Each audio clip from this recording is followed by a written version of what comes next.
আপনারা দেখছেন Assam prime news 24/7 খবর পড়ছি আমি সুস্মিতা। আইএসবিটি থেকে বুথমুখী ভোট কর্মীরা শিলচরে নির্বাচনের প্রস্তুতির তুঙ্গে। আসন্ন বিধানসভা নির্বাচনের প্রাক্কালে শিলচরের আইএসবিটি চত্বরে চোখে পড়ল ব্যস্ততার চিত্র। ভোট গ্রহণ প্রক্রিয়া সুষ্ঠুভাবে সম্পন্ন করতে ভোট কর্মীরা শেষ মুহূর্তের প্রস্তুতিতে ব্যস্ত হয়ে পড়েছেন। নিজ নিজ দায়িত্ব বুঝে নিয়ে প্রয়োজনীয় নির্বাচনী সামগ্রী যেমন EVM, VVPAT machine, ballot unit, control unit সহ অন্যান্য উপকরণ সযত্নে গ্রহণ করছেন কর্মীরা।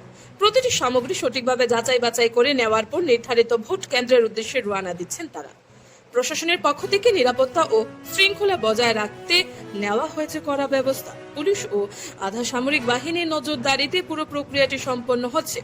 ভোট কর্মীদের মধ্যে স্পষ্টভাবে দেখা গেছে দায়িত্ববোধ ও উৎসাহের ছাপ। সকলের লক্ষ্য একটাই, নির্বাচনকে শান্তিপূর্ণ, অবাধ এবং নিরপেক্ষভাবে সম্পন্ন করা। এরই মধ্যে কাছাড় জেলায় নির্বাচনের প্রস্তুতি চূড়ান্ত পর্যায়ে পৌঁছেছে। জেলায় প্রায় 400টি ভোট কেন্দ্র সম্পূর্ণভাবে মহিলাদের দ্বারা পরিচালিত হবে বলে জানিয়েছেন জেলা শাসক আয়ুষ গর্গ, যা নারী ক্ষমতায়নের এক গুরুত্বপূর্ণ দৃষ্টান্ত। দুর্গম ও পাহাড়ি এলাকার বুথগুলোর জন্য বিশেষ ব্যবস্থা নেওয়া হয়েছে এবং সেখানে ভোট কর্মীরা ইতিমধ্যেই রওনা দিয়েছেন।